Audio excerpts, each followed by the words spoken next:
After 7 rounds, the International GT3 Championship will come to a close on the streets of Detroit, the home of American motoring. Belle is a famous venue for providing close racing between the unforgiving concrete walls. Ricardo Ferreira, just 60 minutes separates him from the glory of being the International GT3 champion. Jack Stiles alongside Johnny Simon with Hugo Luis on the cameras for you today. And Johnny, this circuit will mean that the drivers cannot take their eye off the ball for just a single moment, much like Mount Panorama on the other side of the Pacific. Yeah, I like street circuits and iRacing. It's much more of a challenge, motivates a few of the drivers who may not be performing so well during the season. And this is one of those tracks that you want to perform well at and also finish out on top. You're close to the walls here, bumpy braking zones. It's a sit-up challenge, and it is also quite a difficult driver challenge as well. So look for hard overtakes during the race and hard pushing by the drivers for the whole entire hour for our standard format event today. Nice and cool in the air today, 23 degrees, but because it is clear skies, it means that the track is 36 degrees Celsius. That is that the drivers are going to have a tough challenge keeping their car on the track. Grip is going to be limited. Fuel is going to be limited as well to 80%. Championship standings up on your screen at the moment. Ricardo Ferreira leads by just 3 points over John Peasnick, so this is going to go right down to the wire, Johnny.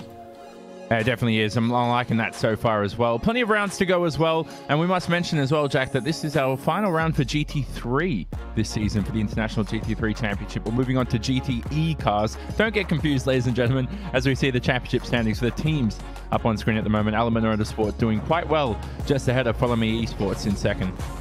Triton Racing not going to be close enough, I believe, to take the win here today as everyone starts to head themselves down onto the starting grid to get ready for this race. A 1 hour event that we have here today for the final round in GT3s before we switch to GTEs for the second half of the season. So let's have a look at your starting grid. John Peasnick with a time of 1 minute 6.868 takes the pole with his Element Motorsport teammate of Reese Gukil alongside in second. Luis Paulo Gallan and Alessandro Bacalega are going to be lining up third and fourth. Carlos Dieguez, Hugo Preto, the two Follow Me Esports teammates, fifth and sixth, with Clint Shane Smith and Ricardo Ferreira, the championship leader, making up row number 4. David Van Broek, Jacosi Segoli and John Roberts round out your 11-car field. Josh Thompson for Radicals Online will be a non-starter. It's just 11 cars taking to the field today, Johnny, which means it's not going to be very congested out on the circuit. Yeah, I like that as well. Rolling start 2 with a pace car here. It is a very short run down to turn number 1. 140 meters from the start-finish straight all the way down to the apex of turn 1. The right-hander, it's going to bottleneck through those first couple of corners.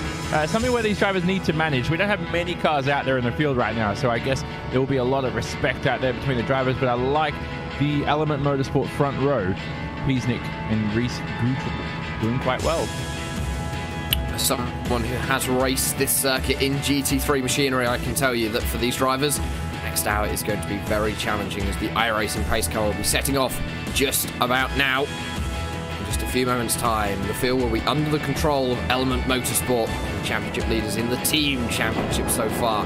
Looks as though Reese Gukil has made the change to the McLaren MP412C, so he is taking a gamble with a car which can sometimes be a little bit more snappy than usual as the pace car brings themselves down onto pit lane. John Peasnick jumps early and we are racing for 1 hour here at Belle Isle. Good start as well by the driver of Luis Paulo Gallan. He's looking to get himself down the inside of Reese Gukil. They make contact into turn number 1.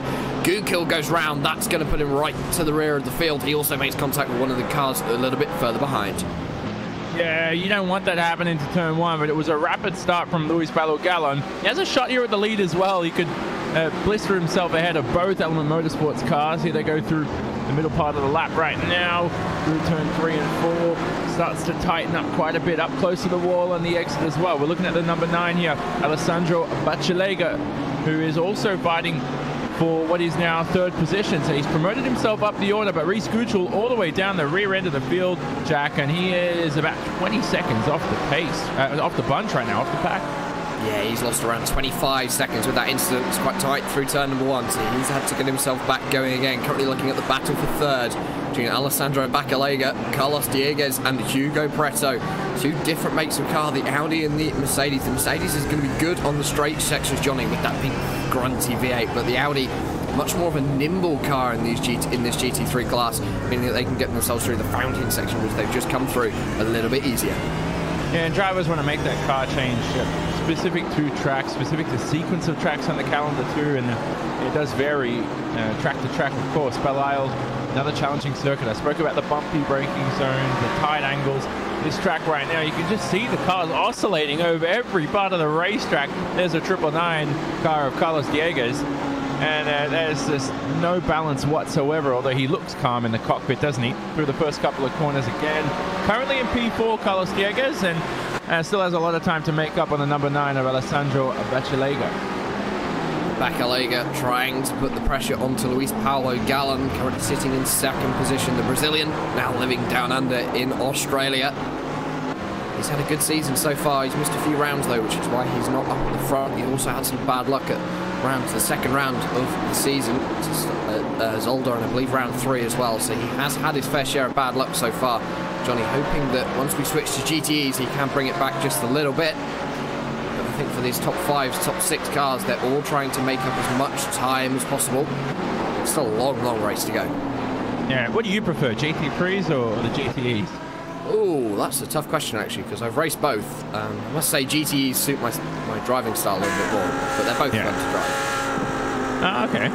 Hey, so then you probably pick the one that's faster. It's a good choice then. You don't have to struggle if you're racing in the IGT3 Championship here and they switch mid-season. You'll be all right. Be quick in either car, and that's what we see for most of the quickest sim racers in the world. It doesn't matter what car you put them in; they're generally quick. Now, I struggle with that. I was always just quick and open wheelers, and maybe a V8 supercar here and there, but that's it. I was never quick at anything else. So that's a skill for you. Again, the leaders come through the first couple of corners. This racetrack, it reminds me a little bit of, I mean, it's got a little element of Albert Park, doesn't it, Jack? But there's so much more tarmac compared to Albert Park. It's a lot more wider as well. It's not as narrow as a lot of people make it out to be here at Belle Isle. There are some narrow bits. Looking at this bit that they're now going through, Hugo probably bounces his way over the curbs. Obviously, that was the one which I raced. That was the corner which I raced and used to show off the Skip Barber had a bit of a jump and a fly and wheel flying off everywhere with the new damage one that was coming in. But yeah, street circuits are all very similar. I must say that having visited Monaco, that is a very tight circuit. It's one which is always very interesting. Belle Isle, this is a nice open section we're now seeing. It is going to tighten right down again. You can go 3-4 wide into this corner.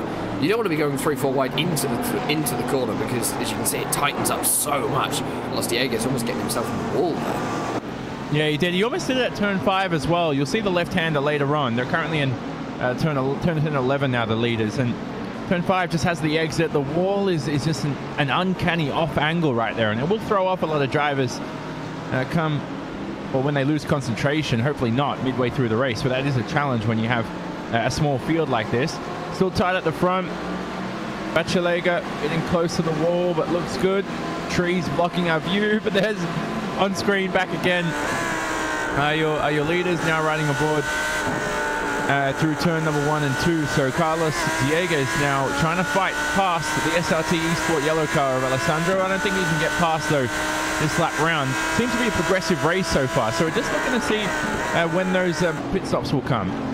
Also looking as though John Peasnick and Luis Paulo Galán are switching between who has the fastest lap of the race. At one point it was John Peasnick, then it went to Luis Paulo Galán, and it's gone back to John Peasnick. Last time around, a 1 minute 27.977. So they are getting below the 1 minute 28s. Qualifying, we saw in the 1 minute 26s. So another second off of their qualifying time. But of course, they're now running full fuel, so they're not going to get much closer to the times that they were setting in that much faster session that we saw. As we're now looking at John Peasnick heading himself through into the fountain section. Yeah, lovely paint scheme as well for John Peasnick. 555 Element Motorsport car. We spoke about the standard race format today, of course, as well. Standard round, 160-minute race, of course. Fuel restriction in place, so only 80% of the tank allowed, and there's no compulsory pit stop required, but we should see that later on, of course, as well. And standard points, so 80 points for race victory, certainly what John Peasnick needs for his championship charge as well. They head through the final corner, then turn 1, and here's that very short run down to turn number 1. We saw the accident earlier on with Reese Guchel and Luis Paulo Galán. John Peasnick on rails right now. He's driving that car to perfection. You can see him bouncing over the bumps through turn number 2 as he heads into turn number 3. Turn number 2, of course, earlier on this year in the IndyCar Detroit Grand Prix, the pace car driver had a little bit of an accident. I seem to remember being just having finished a classic IndyCar series broadcast and switching on the feed on BT Sport and just seeing a pace car in the wall. And I must say, it's not very often you see something like that in motorsport. Luckily, the iRacing pace car hasn't had such an incident so far in its 10-year history, but hopefully Monday we might see it. It'd be quite entertaining. The iRacing pace car is smart. It doesn't crash into cars randomly and all that kind of stuff like you see in other sims that are just poorly made. So, again, so not gonna. So just hearing some things behind the scenes. Not gonna mention that through this complex sequence between turn 9 to 11 right now. John Piesnik through the exit. We spoke about him being on rails. I like the setup so far from John Piesnik. Early on in the stint, the tires are in good kink right now. Good, and he looks on rails like we said. And look at the lap time gap as well. It looks like Luis Balo-Gallon though, who doesn't look quite on rails, is still keeping in touch with John Piesnik. Lots of pressure from Luis Balo-Gallon, and sometimes he may have just qualified poorly, may have butchered the lap. He's trying to reel him in now. Plenty of time remaining in this race as we see Hugo Preto in the pit lane early on. Yes, this has to be an unscheduled stop for the Follow Me Esports driver as he comes to a stop in his pit box. Looks as though it could just be a refuel. Could be some damage repair. John Piesnik is one of the many drivers returning to the GTE part of the series. Rule changes coming your way for the second half of the series. We'll take you through that in a few moments' time later on in this one. But some big names coming in for the second half of the season, and one that stood out to me, Johnny, that will stand out to you probably more than it would do to me. Galen Dimov is having a go at GT racing. Correct. And something that I admire him for and hope he does well, and something that I would never do. I don't know. But watching Hugo Preto through the exit of turn 5, we're watching on screen actually, it's Luis Balo-Gallon, but there's Hugo Preto now, and he's just trying to get used to this car as well. I'm not sure what the pit stop was for, Jack. Is there any, like, I don't know, strategy-wise, trying to get out of traffic? Is it too early to even make the end of the race right now? It was a 6-second pit stop.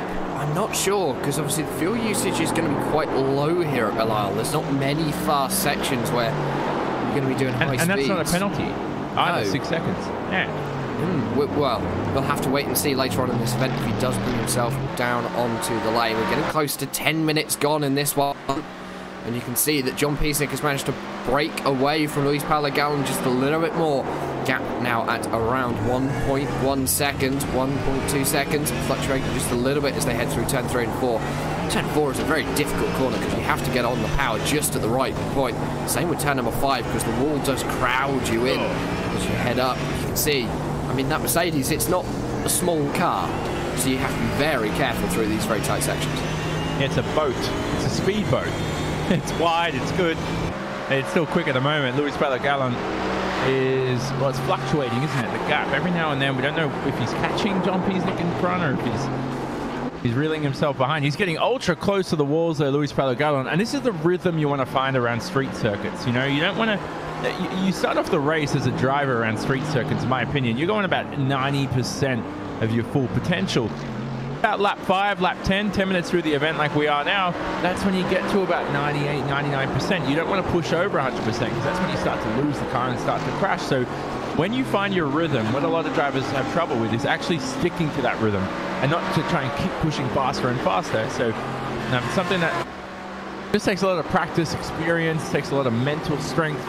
Luis Balo-Gallon seems to have found that rhythm though. Only 10 minutes into the event, he looks good so far. John Piesnik getting slightly sideways through the exit there, but didn't lose any time at all. And actually at Belle Isle, it's much harder to stay in that rhythm because you have to be concentrating so much more. Go to some of the more conventional circuits, say Silverstone in the UK, you've got the long hanger straight, and the new layout that we'll be getting here on iRacing in the coming months. It's obviously just been rescanned in July. It was rescanned, so very recently, most up-to-date version that we have of the circuit now in development. You've got 2 long straights with the Hanger Straight and the Wellington Straight. Wellington Straight, of course, named after the World War II bomber.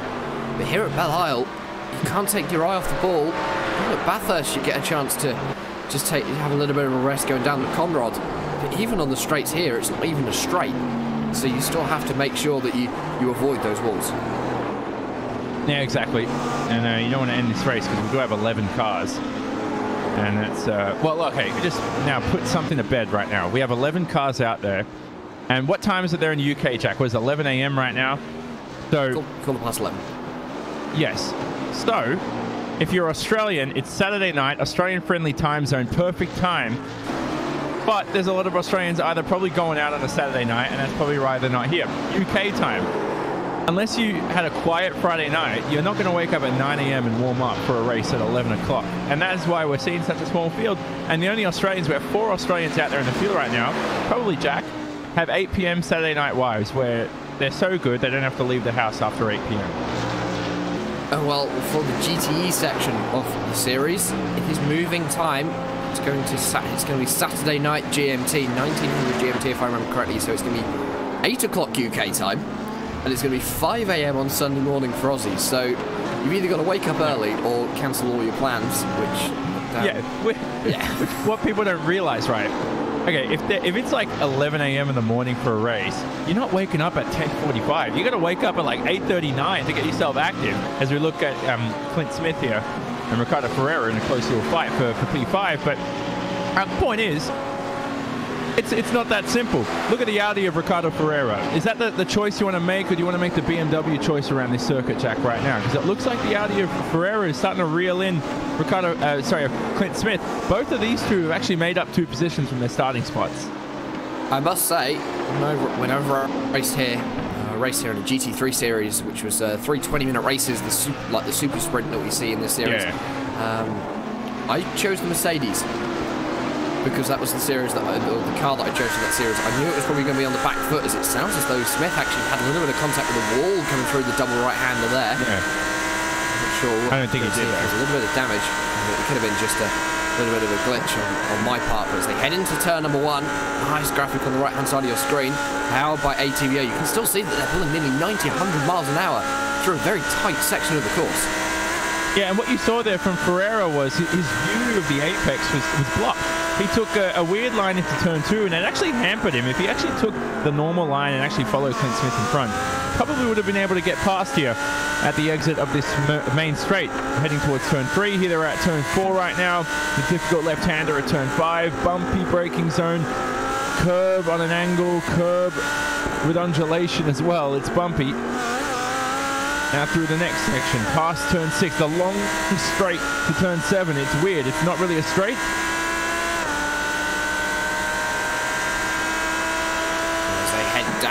Towards the fountain section once again, you can see that Ricardo Ferreira was quicker on the last 3 times around than Smith, so it's showing something. I think Smith did manage to get his way past at one point.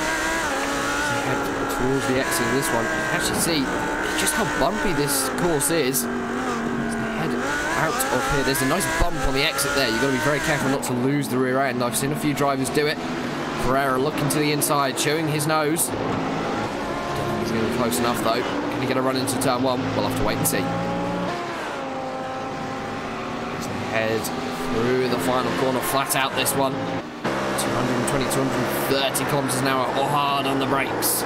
Slowing it down, back down to 90 miles an hour over the bump that's called out a few drivers, in my experience. It looks as though Johnny is back after having a few technical issues there. Yeah. No. But it looks like it's still a good fight here as they still battle away through the middle part of the lap. Just trying to go for the switchback. It's a chess match, isn't it, right now? As we see Ricardo Ferreira edging closer and closer. But still no pass at the moment. You can see just how close Ferreira is getting as they come through the section. Through turn number 6 and down towards 7 and the fountain section once again. Still another 30 laps remaining in this event, so a 41-lap race it's looking like we're on for. Ferreira is getting closer, but it doesn't look like he's close enough as it stands. Through the left-hander, got to be very careful on the exit there. Ferreira losing the rear end just slightly. Baby the car through the double left-hander. And once again through the right-hander. Going over the bump, making sure not to catch yourself out. John Peasnick at the moment your leader currently heading himself across the line. He's got a nice advantage of about 1.2 seconds over the driver of Luis Paulo Gallen. So Gallen's still there. He's still there if John Piesnik does slip up at any point. But he's just not close enough to challenge as we head towards the 20-minute mark. This is like Lewis Hamilton and Sebastian Vettel for P1 and P2. It's almost carbon copy with each other, same skills, similar cars, and in fact they're not. You know, they're two different people. Luis Paulo Gallen and John Piesnik. Look at the lap time difference. Gallen, basically what he lost on lap 9 and 10, he's gained back on last lap on lap 11. So plenty of time remaining, and this is a fun race right now. This is the races I've always enjoyed. When you're battling for P1, whether you're in first or second, and it's a tight fight like this between only one person, and you build that sort of rivalry with each other with those kinds of drivers. So Gallen in an LP racing car right now. Hopefully he's enjoying himself, but it seems like it's a good race so far from the cockpit to be right on board with him. And as it stands at the moment, if John Piesnik can finish where he does, he will have the advantage over Ricardo Ferreira to come away as the season champion and taking all of the glory with him. As you can see, the championship points up on your screen. Just 3 points separate Ferreira and Piesnik. I can tell you now that Piesnik is going to score a lot more than 3 points more than Ricardo Ferreira. So Ricardo Ferreira will take himself away as the champion. Don't think Rhys Guckel will be able to get second off of Ferreira because Guckel is currently ahead of that driver. Or behind, sorry. Exactly. So, yeah, it's a tight fight so far. There's Rhys Guckel right now, and well, not even close to making his way back up the field. But hey, I'll tell you what, though, plenty of time remaining. I don't want to be too negative. Rhys Guckel lost it all, and it actually would have been a good battle as we see Ricardo Ferreira and Clint Smith still battling away here. Would have been a great fight to see the top three all within it, because Rhys Guckel's pace at the moment not too bad as we look at it. There's Ricardo Ferreira. Still again, turn 3 seems like it's the best overtaking spot. It was just a run out of turn 2 he needs, and again, it's so difficult with his vision impaired. And also with the bump going through turn 2, you have to be very careful. You can't push the car as hard as you probably like to. Smith getting very close to the wall on the right-hand side, executing out the turn at number 5, through turn number 6. Again, there's a bump on the apex of that one, actually, Johnny, so you can lose the car very easily, and it can also push you out wide into the wall as you head down onto the straight, which isn't really a straight. Ricardo Ferreira to the inside. Smith hasn't got much he can do. He's got to just avoid the wall, and he's going to let Ferreira have that one. So Ferreira moves back through into position number 5 for Follow Me Esports, and expect him now to romp away from that BMW of Torrent Motorsport and the driver of Clint Shane Smith. And replay up on your screen. Yeah, so it's a good move here by Ferreira. As we look at the replay, sends it deep in the braking zone. That was pretty much a lot of Clint Smith's awareness, just to get out of the way, of course, and not cause an accident. But you have to make the move if you're Ricardo Ferreira. You have to send it deep like that. It's just so difficult to overtake today. So once again, Clint Smith, there we go, unwinds the steering as he looks in his mirrors. Great awareness, and for anybody out there who's new to sim racing, that is how you battle cleanly. Smith actually electing to bring himself down onto pit lane. So could this be a strategy call? Because with 40 minutes left, I can tell you that you can get to the end from here on a tank of fuel. Let's see how long his pit stop is compared to the driver of Hugo Preto. Preto is around 7.7 seconds, so it's 2 seconds longer than Hugo Preto. Preto is going to go through to take the position from Smith. So Smith drops down to 10th in the standings, with Preto back up to 9th. He's still got a lot of work to do, and the battle for the lead is now within a second. Luis Paulo Gallen has managed to close to 9/10 of a second to the tailpipe of John Piesnik. Yeah, so this is good for Luis Paulo Gallen. And if we had DRS in these cars, he'd be in DRS zone, but we don't. That's in the iRacing World Championship Grand Prix Series. Later on today, 1:30 p.m. GMT. Don't miss it. Live on RaceSpotTV and the iRacing Esports Network. Luis Paulo Gallen. Now, with the final couple of corners, bouncing over the bumps. John Piesnik. It's like he's on that, what's that, a playground thing where you, with the seesaw? It's like that. The car seesaw through the bump right there. As he's really pushing to the max. The car's set up well, of course, too. So that was just John Piesnik pushing to the limit there on the curb. And for those of you who haven't driven the McLaren before, it does have a slight issue where it will decide to just sporadically snap with oversteer, and it will very easily put you in the wall. John Piesnik as well is one of these drivers who he's managed to set up his car. He also has another person who helps him set up his cars, and that person doesn't actually race Johnny. He is quite literally John Peasnick's setup guy. It's quite impressive. Oh, how fancy. I wish I had something like that. I had to do it all on my own. As Luis Palagallon has lost a lot of time. Look at that visually right now. I mean, that's, was he 1.5 seconds back at the moment? We'll have a look when the times update, but there's 1.1 at the bottom of the screen, so he's already lost 2 tenths. Nothing wrong with Luis Palagallon this lap. I don't know if he's lost his rhythm. He's trying to save the tires a little bit. Very close to the wall there. And there's nothing to show for it. They passed the virtual fans through this middle part of the lap between turns 7 and 11. It reminds you a lot of Sochi, doesn't it, Jack? The first sector of Sochi, except much slower and less exciting. I'm not sure. I'd probably say that Belle Isle is a little bit more exciting than Sochi, but then I am an IndyCar fan over the first sector. Oh, the first sector. I don't know. I'd actually, I haven't watched F1 for a couple of years, and I know that Sochi isn't exactly the most interesting of circuits. I'll tell you what it does remind as well. Mexico City. Mexico City is one of those. Yeah, it's quite an interesting circuit now. It's got that very tight and twisty first sector. The second sector is quite fast. It got interesting when the World Endurance Championship went there, actually, because there was a lot of problems with track limits. And then the final sector, it is a kart circuit. Actually, it's also like the infield for Snetterton now. It does look like a kart circuit. What's that corner called at Snetterton? Bomb or something? Bomb hole? The bomb hole that isn't actually from a bomb hole, that they just dug a hole, so it just made B-O-U-M-B hole. Yeah. Yeah, the bomb hole. Yeah, the bomb hole. Okay. I'm just making sure. So, Hermanos Rodriguez, the problem with that circuit is the 2 best corners on the circuit, you can only choose one. You can't have the old... I'm having a brain lapse. I forgot the name. Oh my gosh. The final corner. The Peridolta? Is that correct? Yeah. Not sure. Forresol, sorry. So, the Forresol Baseball Stadium, you can have that, or you can have the half oval end of the circuit, which everyone knows what I'm speaking about. I can't believe I've got the name. The point is, and that's the issue with that circuit, is you can only choose one of the 2. And I like both. I like the stadium atmosphere. It's really good. Back to Belle Isle, though. This circuit as well, great vibe. As I said, it's like a mix of Montreal / Albert Park.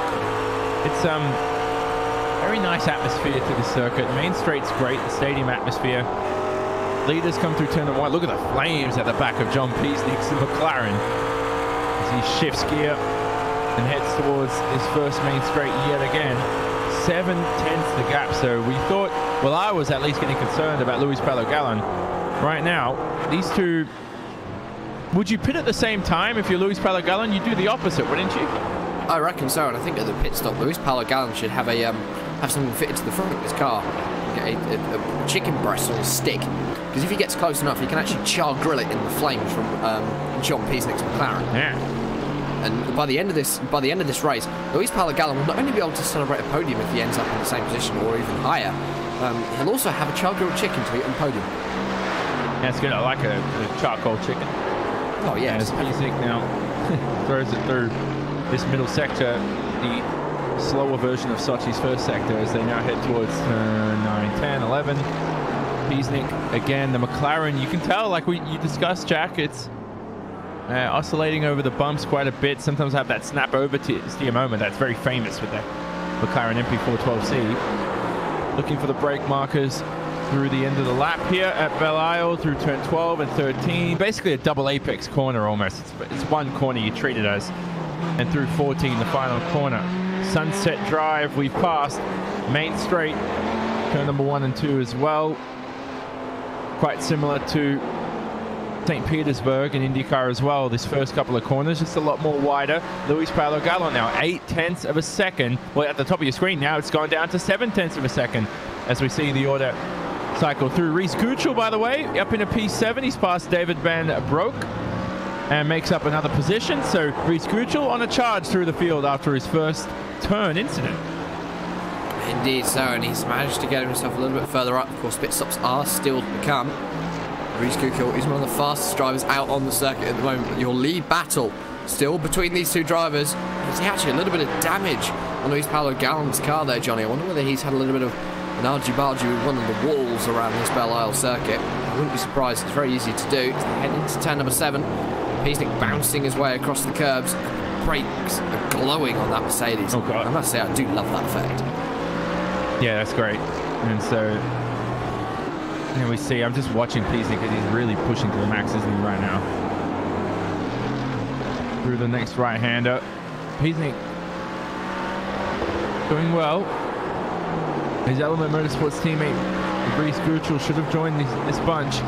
Heading towards that first pit stop coming. So half an hour through the event almost. 60-minute event right now. There's Reese Guchel. We've got lap times as well. Oh, there's a car off, by the way. Alessandro Bacialega. Bacialega has issues. And we'll have a look at a replay of this, Jack, but certainly not what he wanted. He was up in a P4 before this issue right now, and oh goodness, Bacialega, his day could be done right now. He's still not continuing. Oh, he's spun on his own on the replay. I think I might have just been a little bit too much contact with the curb. He goes around. You can see a nice big clatter of the curb on the right-hand side. And I must tell you, an Audi R8 versus that concrete wall, I know which one's going to win. And it's almost certainly not the Audi. Back to your race lead. Paolo Gallen getting even closer, faster last time around than John Peasnick. So he's within touching distance of that McLaren MP412C. He's heading himself down the straight. We're going to head ourselves toward the halfway stage of this event as well. We'll do a RaceSpotTV fan immersion so you can experience what it's like to do a couple of laps on board around this Belle circuit. So head across, head through the fountain section. The fountain's just on the left-hand side of the drivers. A little tap of the brakes from Paolo Gallen to make sure we can get around the corner. This braking zone here, actually, Johnny, as they exit the fountain section for that right-hander, very difficult because you're still turning left, and then you've got to change direction into a right-hander while still on the brakes, and that can unsettle these cars.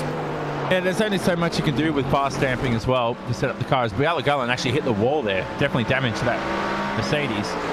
But yeah, I mean, fast damping, the suspension as well. I don't know. There's only so much you can do. Sometimes you just have to deal with it with driving style and trying to straighten the car up in a braking zone. And Paolo Gallen actually, after hitting the wall, there is some damage to the front end of that Mercedes now. My eyes are not deceiving me, so certainly done some damage right there, and that could affect him come pit stop time. Peasnick, though, pushes wide and almost runs into the wall there. I was getting confused in that Element Motorsport car. These two now are starting to feel it. They're starting to feel the heat. They're starting to feel the pressure. They are, as they head themselves through turn number 5 into turn number 6.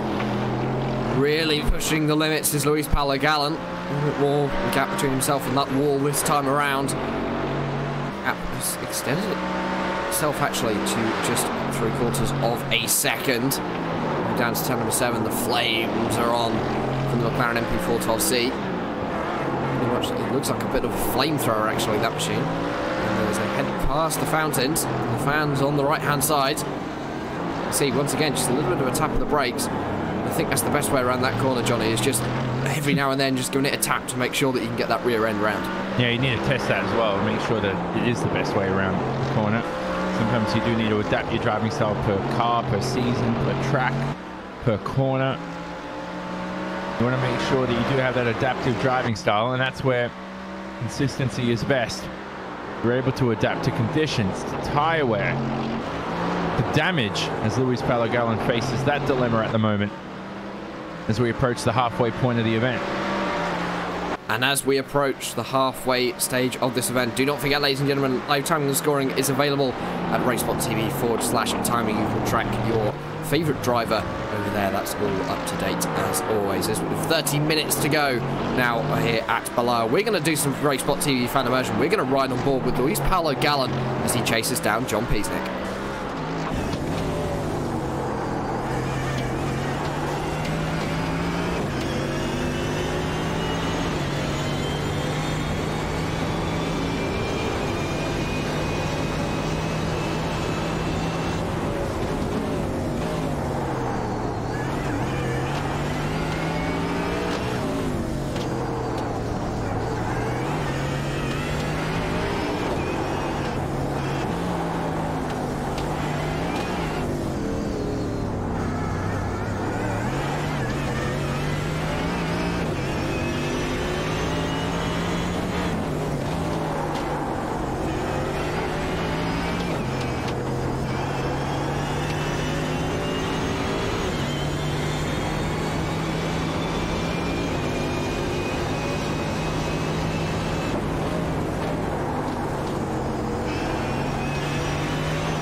As our RaceSpotTV fan immersion comes to a close, Luis Paulo Gallen brings himself down onto the pit lane for his stop of the race. Looking like he is actually going to get some damage repaired done there, Johnny. He's got a long stop, 16, 17, 18 seconds now. Yeah, so important stop for him, and took very long, didn't it, as we said, and that could cost him a good chance at victory today, and it was because he hit the wall for sure. Oh, he's struggling through the exit as well, trying to get the car back up to speed right now. So apart from that though, John Peasnick, this may have gifted him the buffer he needed in the race lead, because they're almost carbon copy based on pace. I don't really think Luis Paulo Gallen was held up too much, and if he does lose about, let's say, 6, 7, 8 seconds compared to John Peasnick in front, I'm talking about Gallen here, then it's just too much to make up in the last 25 minutes, which in my opinion is I'm not going to say it's race over, but I'm saying that the chance for Luis Paulo Gallen to take victory today is just, it's gone down by quite a bit, which is perfect for the likes of Ricardo Ferreira. Well, not perfect, sorry, for Ricardo Ferreira, because he doesn't want John Peasnick getting full points in P1. And it's now going to be interesting to see when the other drivers bring themselves down onto the pit lane. Is this a strategy called by Luis Paulo Gallen to make sure that he's the damage repair that he so desperately needed in that Mercedes-AMG GT3? Is it a case of he just went for a slightly different fuel strategy? But the only way that Ricardo Ferreira can win the championship is if he manages to get himself ahead of John Peasnick. At the moment, 16.5 seconds behind, and as you just said, Johnny, I can't see that happening. No, I just can't. So now you're John Peasnick here in P1. There he is on screen, and you have to look at your relative times as well on the dashboard. If you don't have an engineer on your hands as well, he's probably got a million engineers, considering you just said he's a setup guy. But he has to look at that and say, okay, so now we have Jacopo Sigioli 27 seconds behind, and you look at the deltas, and he should be fine to clear him depending on how things go. You look at Luis Paulo Gallen, 38 seconds, Reece Guchel, 31 seconds, his teammate. And this is where you negotiate with your team. You know, you don't want to run into each other, you don't want to trip. You need to know every single delta time possible so that John Peasnick can come away with this victory unscathed. And sometimes it may need to be 10th of a second perfect. And that 10th of a second perfect is going to be worth every single one in the final 24 minutes and 40 seconds of this event. Luis Paulo Gallen currently sitting at 38.2 seconds behind your leader, so he's got a lot of time to make up. Bearing in mind that he was on the lane for 39 seconds, I would say he's going to come out at around, I'd probably say about 10 seconds behind John Peasnick by the time he brings himself down onto pit lane. That means that he is actually going to lose out to Carlos Dieguez. Yeah, that's not good. So there's Dieguez now on screen. Dieguez actually had a great event so far in that Follow Me Esports blue car. And he's in the Audi, only 5 seconds away from Peasnick in the leads. He's a very underrated race here from Carlos Dieguez. But one thing to say is I had a race once at the Red Bull Ring, A1 Ring, whatever you want to call it, in Austria. And I remember having to pit from the lead and come out ahead of, not really a back marker, but somebody who hadn't pitted yet. And I remember coming out just in front of them. I was alongside on the straight. I had the traction to get past, and it was pinpoint perfect. So just the trust I had in my team in that situation, for the calculations, the trust I had to have in myself to nail the pit stop and not miss the box and everything, it all worked to perfection. So the best advice I can give on that is just prepare for it. Prepare for every situation and practice, and you'll be all right. You'll be confident. Most of the time, you might think you're nervous, but you don't really know what's going through the minds of all these other drivers. They might be more nervous than you. I can remember when I engineered a prototype in the first Neo 24 Hours of Le Mans. I can't remember how many plans we had. We had a plan which would win us the race. We had a plan which would get us like a top 5. And we had a plan for something went horribly wrong. And I think there was about 4 others as well. The planning that goes into one single event is absolutely incredible. We won't talk about how I overslept my alarm, but yeah. We've had commentators do that before, Jack, as well. Yeah, it's not the first time I've done it either. So the amount of plans that you have going into a race, even into this 60-minute race, you're thinking, right, if everything goes right, I want to pit now. If something goes wrong, I want to know that I can pit at a point where I don't need to pit again. That's where some drivers use external applications to help you get themselves into the pit lane at the right time, because they can actually indicate at what point you need to be coming in and then going, no, you don't have to make another stop. Yeah, and exactly, and yeah, you're prepared for it. You know what's going on. and that's perfect as well. I mean, these races I will do in GT cars, but those endurance races, like having to wake up for alarms to drive, come on, I just can't be bothered. So this is better right now. We have these standard formats. By the way, can I suggest something as well? I love our super sprint format.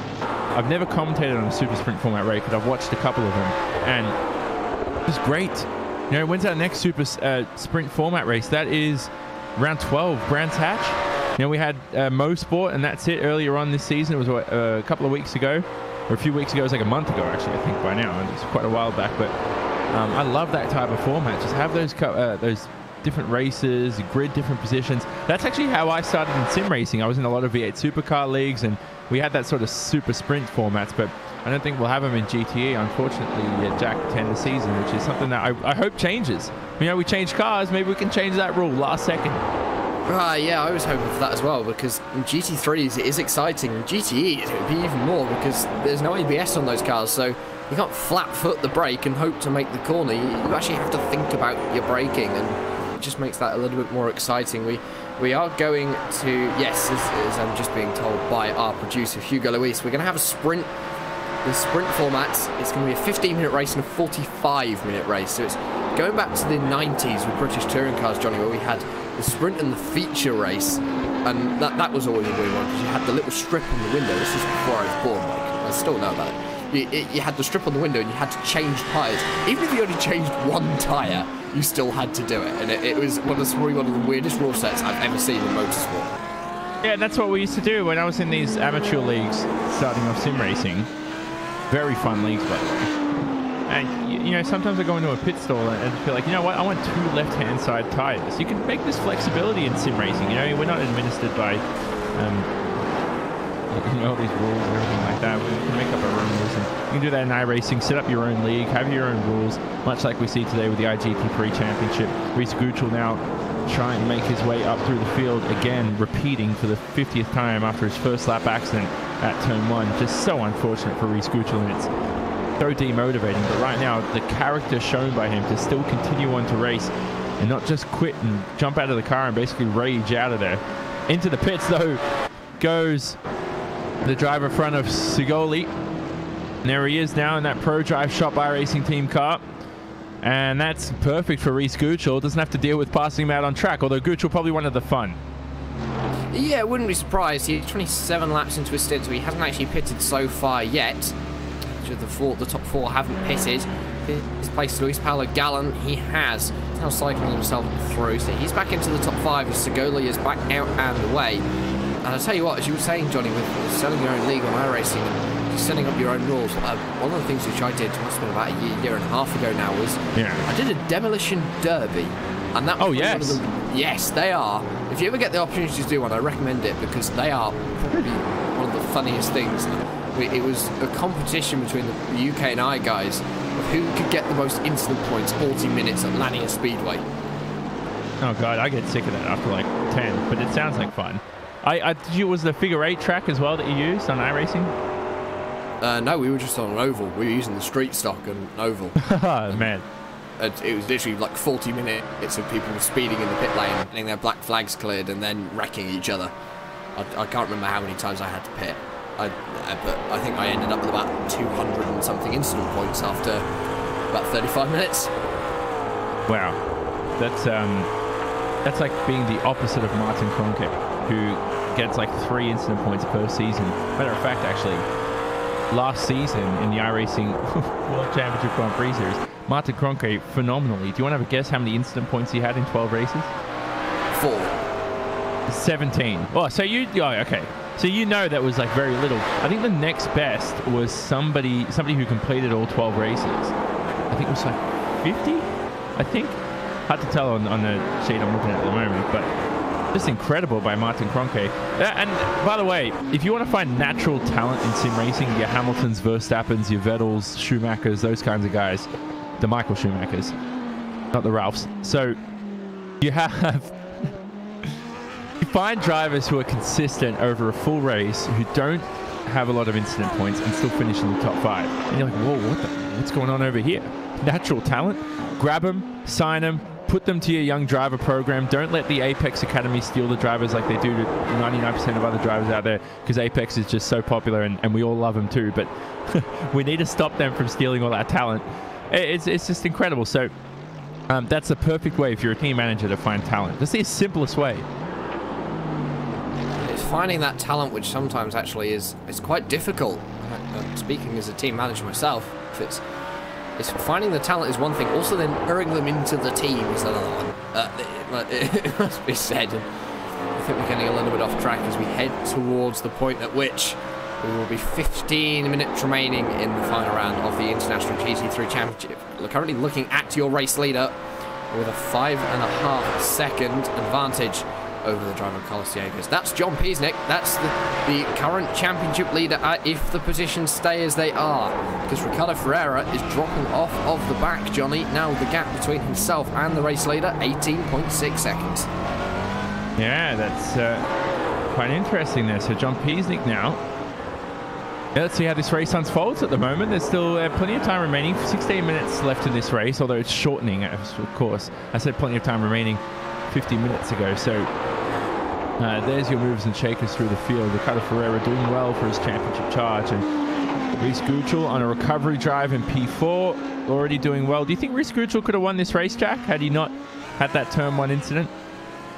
I'm not sure, because although Reese Guchel is quick, so is John Piesnik. And he specialises in the GT3 cars that not many people drive. He used to be very, very good in the Ford GT, and then that became a bit more of a pogo stick. So he switched to the McLaren for this year, getting himself down into turn number. Actually, this is looking at his teammate Reese Guchel, the other Element Motorsport car. They are almost identical. Championship points on the left-hand side of your screen. A lot of the drivers in the top 10 actually not here. Triton Racing, David Nowoski and Victor Schmalzik, they aren't here today, so they aren't obviously too worried about the remainder of this season. Sigoli, actually a driver who is usually running in the mid-pack. He's 4th in the standings, Johnny, so just showing that the consistency sometimes can get you a good position when it comes to just grabbing those points when you need to. No, certainly so. It's so important, but of course, you do need to start winning races. You do need to start being out on top as well. Sigoli's had a great season, though, regardless as well.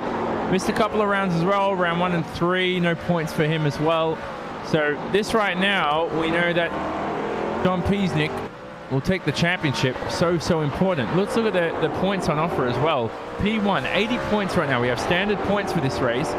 For the driver of Ricardo Ferreira in 3rd, 70 points. So for Ferreira to jump into P2 still wouldn't be enough.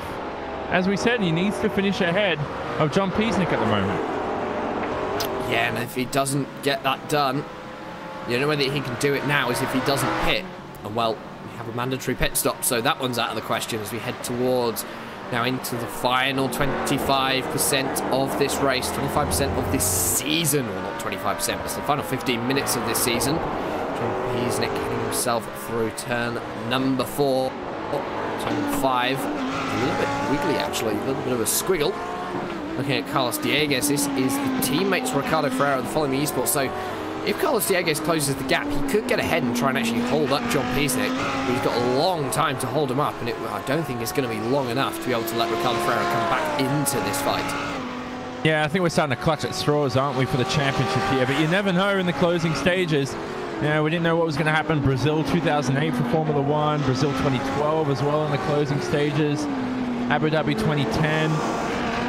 Look back at the 90s as well. It became ultra close. 97, the close championship fight between Schumacher and Villeneuve. Here again, Piesnik and Ferreira going hard at it for the championship. Ferreira qualifying let him down heading into today.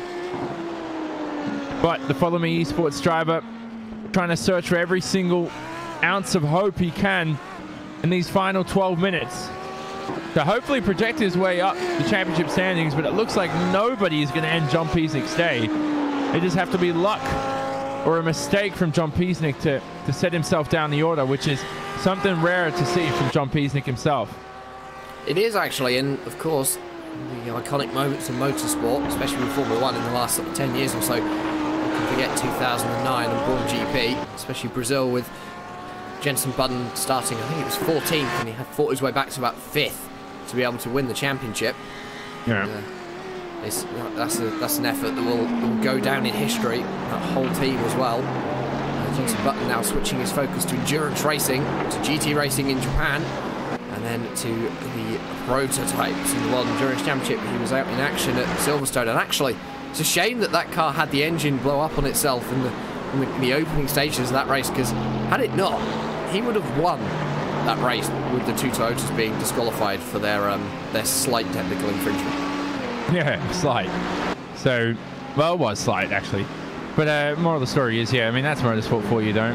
There's so much bad luck. Of course, it has to be a guy affiliated with McLaren Honda who suffers from a technical issue, but regardless of that, McLaren Honda and iRacing performing very well for these drivers. Actually, a very entertaining car. It's good we had the switch. Some drivers actually like it. They don't want to switch that car and move on to something different. Others are already sick of it. So I guess it's just personal preference sometimes. But moral of the story is, talking about championship challenges, yeah, you're right, anything can go his way. And to segue that onto this race, anything can go Ricardo Ferreira's way in these closing stages. But you do have to be clutch, Jack. This is why I always want to get it done on my own without luck. You know, sometimes luck isn't going to go your way. So you want to be good enough where you don't have to rely on any type of good or bad luck. And that's the interesting thing, is luck does sometimes play into some drivers' hands, sometimes plays into the others. Looking at the driver of John Peasnick, the gap between himself and Carlos Diego is currently around 5 seconds. So I wonder whether John is just starting to back off a little bit, run at 90% to make sure he can get to the end, because, okay, it's only an hour, it's not a 4 or 5 hour endurance race where the fatigue is definitely one that you have to watch, especially over the course of 24 hours. All of our 24 hours for this year on iRacing have been wrapped up. First one will be the 24 hours of Daytona in January next year, and hoping for day-night transitions on that one. Drive into the night, and then obviously the happy hour the next morning. The hour is the one I think that come from Le Mans actually at about 5 AM when the sun starts to rise. You do get it at all the other 24-hour races as John Peasnick makes his way through the double right-hander. Just one more corner and he will head himself onto lap number 35. 7 more laps remaining in this one, within the final 10 minutes now, Johnny. Yeah. I'm starting to think that for Ricardo Ferreira, his hopes at the championship are starting to drift away. If you're John Peasnick and you start thinking about the championship, that is the last thing you want to be doing at this moment in time. But it's so difficult not to, want to disrupt your rhythm. He's been sublime all race. Perfection from the cockpit of that Element Motorsports car. And you don't want to break that rhythm. Not with 9 minutes to go, less than 10 minutes to go in this season. And he's doing such a splendid job so far and should continue to do so. Carlos Ricardo Ferreira is now 20 seconds behind. These guys actually still yet to make a pit stop, Johnny. Yeah. So, with 9 minutes left, how long are they going to push the tank of fuel? And could this very easily now play into the hands of the likes of Hugo Preto? And actually, Luis Gallon is... No, maybe not. Gallon's 43 seconds behind John Peasnick. Yeah. So any hopes of him getting even a podium now are just like in and out of the window. No, exactly. I mean, that car now, when it comes to fuel, the longer you stay out, the better. Tyre wear, not really an issue, of course, as we know. So, Luis Gallon. No wonder he was so quick, though, early on in the race. Even the start as well. He was quick out the rolling start. But, of course, he's a quick driver in himself. But now it's sort of come out in the wash when the strategy comes into play. Want to see, though, as you said, towards the end of the race, when are they going to make pit stops? No compulsory pit stop required, but you don't want to risk it, do you, Jack? I don't know if any of them can actually make the end of the race like this. Well, Peasnick's the first half by the looks of it. He's on the pit lane now, sorry, Johnny. And actually be interested to see how quick this stop is, because he only needs 8 minutes of fuel to get to the end. 6 seconds. Yeah. Through goes Carlos Dieguez, and through goes Ricardo Ferreira. But these two are still yet to pit. This is good so far right now. So John Peasnick, where is he feeding out? Yeah, behind Ricardo Ferreira, his championship challenger. Now if I'm Ricardo Ferreira, do I secretly brake test you, John Peasnick? I don't know.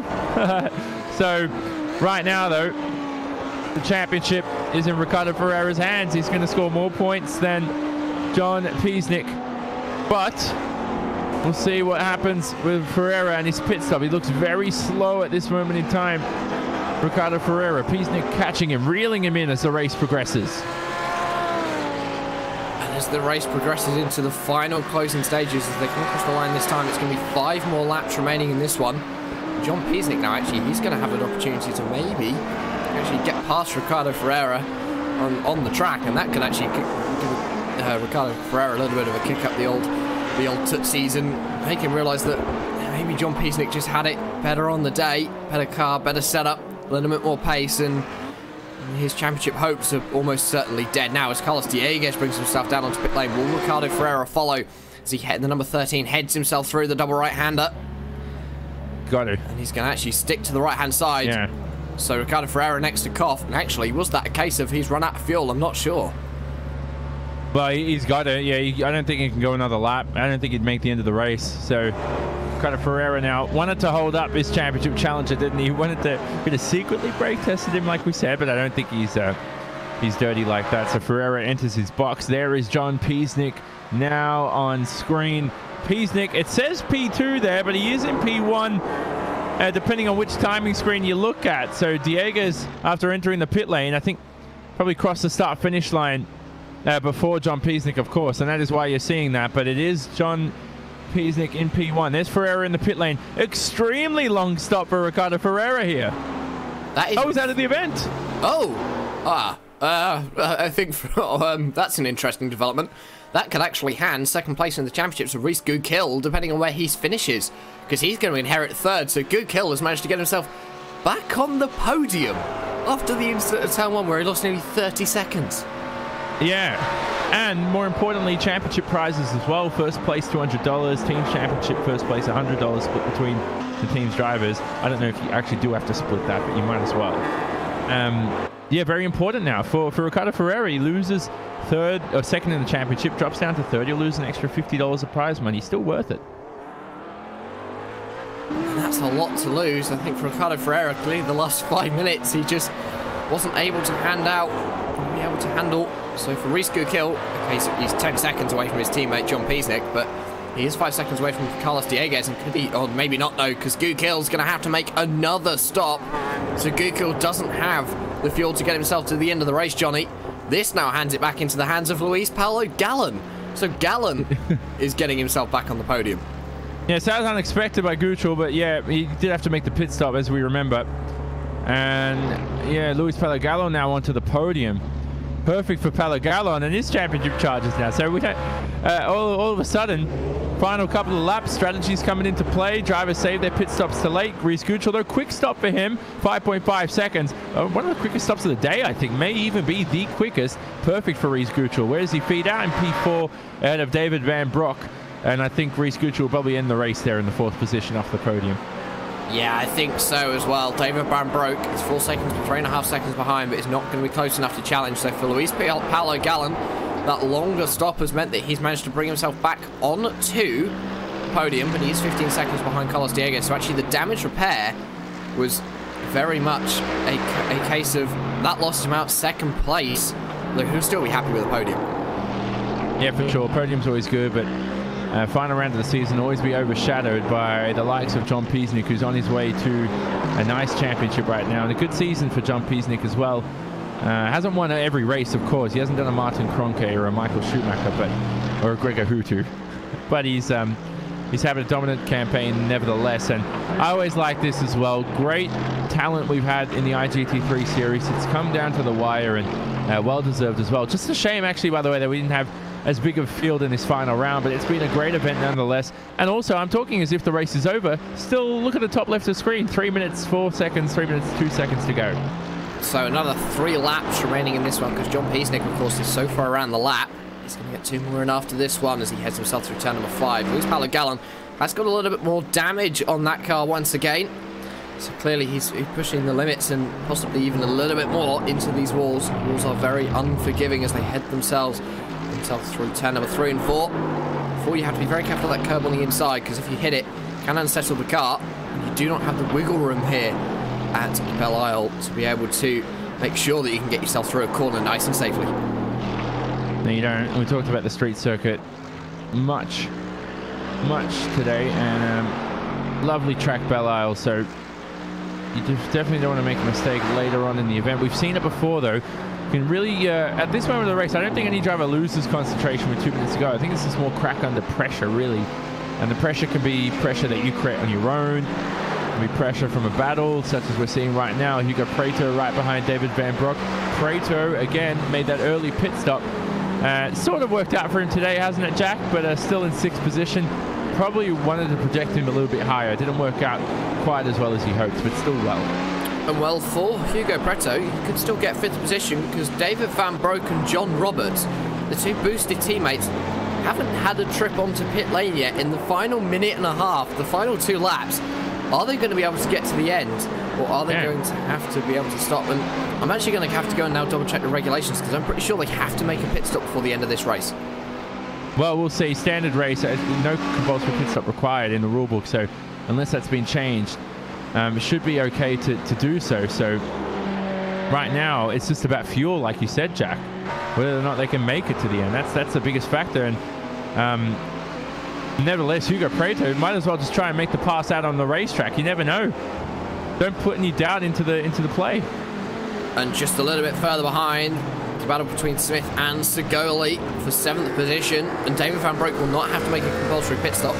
Shows me I've been wrong for the whole season so far. It's my mistake. Heading through turn number 4 now is Segoli. He's clearly trying to get himself past Smith, get those few extra crucial points for the championship. That could actually promote him up a couple of positions. And for a driver who, as I said earlier on, he's been running in the mid-pack, now running up towards the front of the field in the points, actually. He's had an absolutely incredible season as John Peasnick now crosses the line and the white flag will fly with 1 more lap to go. Yeah, great season for John Peasnick. Congratulations to him. I can't even say the word. Let me repeat that. Congratulations again to John Peasnick, who it's not over yet, but he should be able to cross the line this time round and win the championship for the GT3 side of the championship. And just the Element Motorsports drivers came to this last round prepared. They came dominant. They came like champions, and they're going to leave champions, you know. So act like one, be like one. There you go. John Peasnick in that 555 car. A few corners to go here. It's halfway through the lap. Congratulations to him. If he can make it through to the finish. Of course, yeah, he's still got a couple more tricky corners to complete in this event.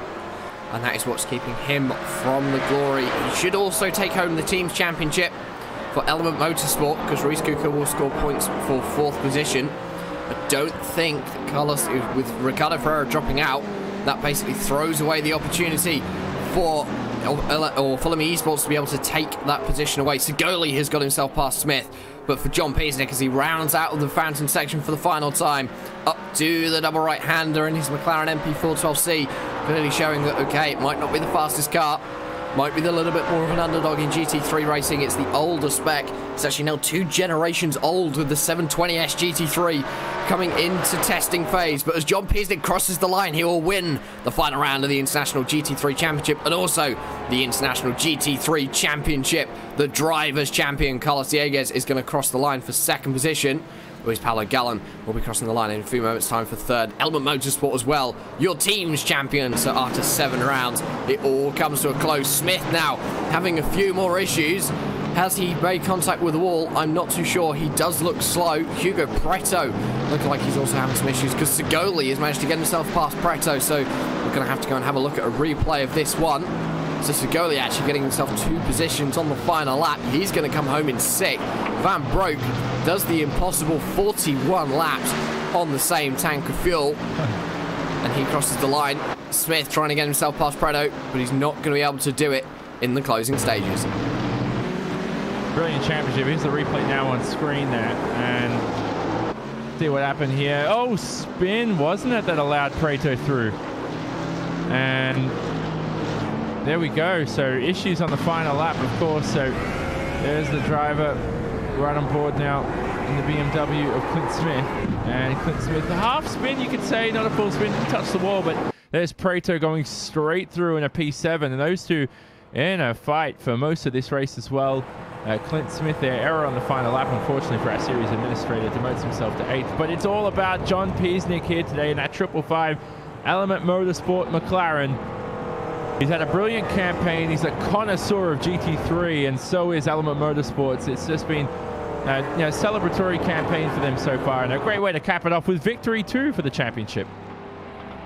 Indeed so, and as the final round of the GT3 section of this championship brings itself to a close, we can take you down to your final finishing positions. 41 laps complete for John Peasnick, and Element Motorsport not only take the team championship, John Peasnick takes the drivers championship and the win in round 7 of the International GT3 Championships on the streets of Detroit. Carlos Diego is going to bring himself home in second, Luis Paulo Gallen coming back to finish third, Reese Gukel fourth, David Van Broek in fifth, not having to make a pit stop playing into his hands well. Jacopo Sigoli on the final lap, bringing it home in sixth, Hugo Perez seventh, Clint Shane Smith in eighth, John Roberts in ninth, and Ricardo Ferreira pulling out in the closing stages to finish 10th. Alessandro Baccalega did not even make the halfway stage. He comes home in 11th. Josh Thompson was a non-finisher. We're going to step aside for a couple of moments here on RaceSpotTV, and we'll be back for the post-race coverage of the final round of the International GT3 Championship. Do not go anywhere.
As the International GT3 Championship brings itself to a close, we welcome you back to RaceSpotTV for post-race coverage from the Belle Isle circuit from the Detroit Grand Prix. Myself, Jack Stiles, alongside Johnny Simone with Hugo Luis, and Johnny is going to be stood by with our second place finisher, Carlos Dieguez.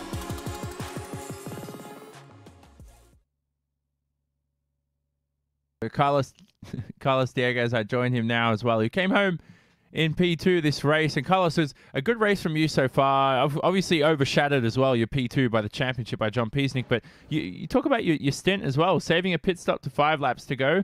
Exactly what you wanted, I assume? Yeah, I had no oncoming traffic or cars slowing me down, so it's the best strategy, I think. Because after you get in the pits, you will be a little bit slower. So I think it's the smartest thing to do on these cases. And talk about your season as well. You've missed a couple of races here and there, but from a brilliant event in round 2, after that, do you really think you could have taken a championship had you had a perfect campaign? You'd been in all the races? Yeah, until the point that John changes to McLaren, I think the championship would be closer than it was. I missed Spa, unfortunately. I couldn't come, and it's double points, so that put me in a lot of disadvantage compared to the other guys. But in the end, it was fun, and it was close until this last race between John and Ricardo. If I didn't fail as many races as I did, I think I would be fighting with John until the end. And talk about the start as well. Did you get held up at all with the incident between Reese Gukel and Luis Paulo Gallen? Did you make it through unscathed there in turn 1? I had no problems. Rishi went left, and I had plenty of runway, so no problem. At least for me. I don't know about Hugo and Ricardo, but I went with perfectly fine. Yeah. And looking forward to GTEs next season too? Yeah, I already subscribed, so let's see how that goes. No, perfect. And finally, any thank yous as well you want to give out to your team and sponsors? Yeah, to my teammates. Unfortunately, we don't have any sponsors, so it's just my teammates. And to all the supporters that I have watching the stream. Thank you all for the support, and see you in the next championship. There you go, Jack. Carlos Dieguez, thrilled with his final race so far. Brilliant strategy from him, and potentially we'll see him champion in the GTEs later on. You never know. We will have to wait and see. But next we move on to the race winner, the driver's champion, and one half of the team's champion, John Peasnick.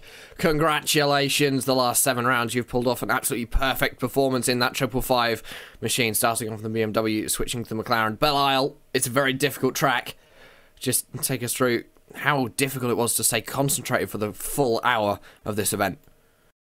Yeah, thank you guys. Very happy with that result, just to get that hour, that race out of the way, as it was a bit of a, yeah, as you said, to concentrate for an hour around there, not hit any walls, to do any substantial damage anyway.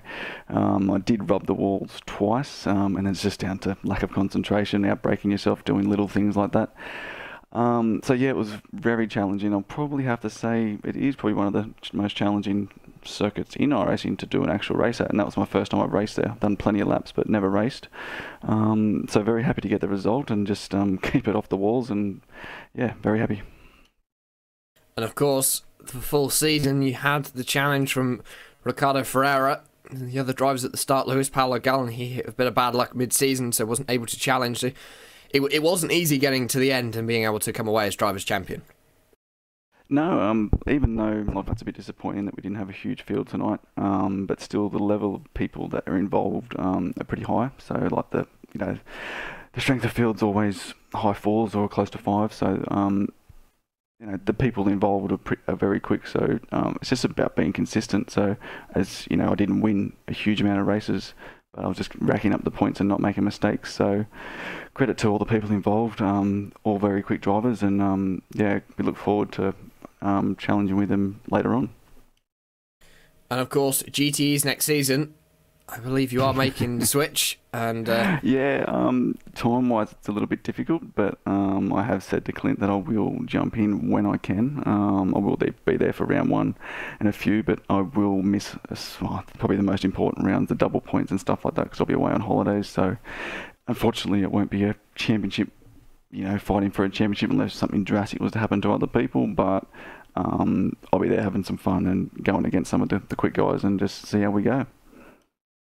Well, before we go back and leash you back to your team, who would you like to give a shout out to today and dedicate your championship win to? Obviously just say thank you again to Element, dedicated to those boys. Very happy for a small team to be taken up against some of the big ones. And also a big thanks to Paul Mansell for just helping me out with all the paints and making sure the car looks as good as it can every week out. So yeah, thanks to you guys for the broadcast, much appreciated, and do a great job. And there is John Peasnick. He won today here on the streets of Detroit. He won the Drivers' Championship, and he managed to bring home the team's championship for Element Motorsport as well. From us here at RaceSpotTV, that is about all we have time for. Another quick look at your finishing results. From myself, from Johnny Simone, and from Hugo Luis, we give a big thanks to Istvan Balau of Cams22.com for our absolutely stunning fan reviews. Our overlays are designed by Advern Design and Andreas Werner, and developed by Simon Grossman of AppEngineering.com. And the live timing and scoring, as always, brought to you by Nick Thyssen. You can find that over at RaceSpotTV/timing. That is about all we have time for. Join us back here in a couple of hours for round 10 of the iRacing World Championship Grand Prix Series from Indianapolis Motor Speedway. You can join Jake Sperry and Johnny Simone for all the action, but from the International GT3 Championship, after 7 rounds, we switch to the GTEs. We will be back on the 8th and 9th of September at Silverstone, the home of British motoring.